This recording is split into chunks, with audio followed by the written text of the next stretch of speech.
राधे राधे आप सभी को राम राम।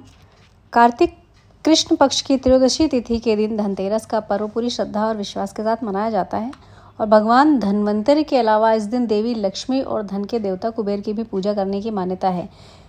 लेकिन धन्वंतरि ने तो जन्म लिया था आज के दिन, इसलिए उनकी पूजा होती है। लेकिन महालक्ष्मी की पूजा के पीछे क्या विधान है, उसकी एक कथा है जो मैं आपको सुनाती हूँ। कि कहा जाता है कि एक समय भगवान विष्णु मृत्यु लोक में विचरण करने के लिए आ रहे थे।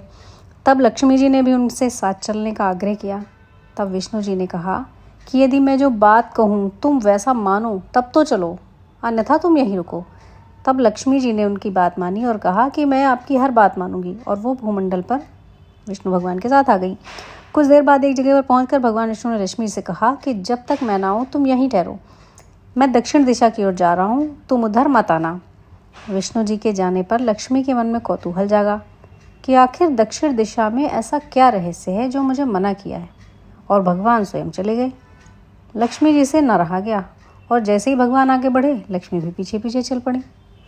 कुछ आगे जाने पर उन्हें सरसों का एक खेत दिखाई दिया जिसमें खूब फूल लगे थे। सरसों की शोभा देखकर वो मंत्रमुग्ध हो गई और फूल तोड़कर अपना श्रृंगार करने के बाद आगे बढ़ी। आगे जाने पर एक गन्ने के खेत से लक्ष्मी जी गन्ने तोड़कर चूसने लगी। उसी क्षण विष्णु जी आए और ये देख लक्ष्मी जी पर नाराज़ होकर उन्हें शाप दे दिया कि मैंने तुम्हें इधर आने को मना किया था, पर तुम न मानी और किसान की चोरी का अपराध कर बैठी। अब तुम इस अपराध के जुर्म में इस किसान की 12 वर्ष तक सेवा करो। ऐसा कहकर भगवान उन्हें छोड़कर क्षीर सागर चले गए। तब लक्ष्मी जी उस गरीब किसान के घर रहने लगी। एक दिन लक्ष्मी जी ने उस किसान की पत्नी से कहा कि तुम स्नान कर पहले मेरी बनाई गई इस देवी लक्ष्मी का पूजन करो, फिर रसोई बनाना, तब तुम जो मांगोगी मिलेगा। किसान की पत्नी ने ऐसा ही किया। पूजा के प्रभाव और लक्ष्मी की कृपा से किसान का घर दूसरे ही दिन से अन्न धन रत्न स्वर्ण आदि से भर गया। लक्ष्मी जी ने किसान को धन धान्य से पूर्ण कर दिया। किसान के 12 वर्ष बड़े आनंद से कट गए। फिर 12 वर्ष के बाद लक्ष्मी जी जाने के लिए तैयार हुई। विष्णु जी लक्ष्मी जी को लेने आए तो किसान ने उन्हें भेजने से इनकार कर दिया। तब भगवान ने किसान से कहा कि इन्हें कौन जाने देता है, ये तो चंचला हैं, कहीं नहीं ठहरती, इनको बड़े बड़े नहीं रोक सके।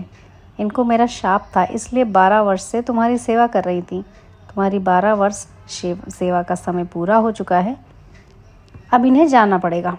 किसान हठपूर्वक बोला कि नहीं, अब मैं लक्ष्मी जी को नहीं जाने दूंगा। तब लक्ष्मी जी ने कहा, हे किसान, तुम मुझे रोकना चाहते हो तो जो मैं कहूँ वैसा करो।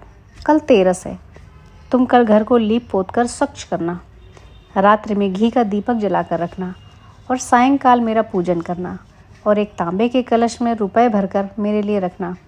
मैं उस कलश में निवास करूंगी, किंतु पूजा के समय मैं तुम्हें दिखाई नहीं दूंगी। इस एक दिन की पूजा से वर्ष भर मैं तुम्हारे घर से नहीं जाऊंगी। ये कहकर वह दीपकों के प्रकाश के साथ 10 दिशाओं में फैल गईं। अगले दिन किसान ने लक्ष्मी जी के कहने के अनुसार पूजन किया। उसका घर धन धान्य से पूर्ण हो गया और तभी से हर वर्ष तेरस के दिन लक्ष्मी जी की पूजा होने लगी। और इस प्रकार हम लोग त्रयोदशी तिथि के दिन यानी धनतेरस के दिन माँ लक्ष्मी की पूजा करने लगे, कृष्ण पक्ष की कार्तिक मास की त्रयोदशी तिथि पर। इसलिए माँ लक्ष्मी की भी पूजा होने लगी। तो आप सबको कैसी लगी ये कथा कमेंट करके ज़रूर बताइएगा। लाइक शेयर और सब्सक्राइब भी कर दीजिएगा चैनल को। जुड़े रहिए हमारे साथ। धन्यवाद।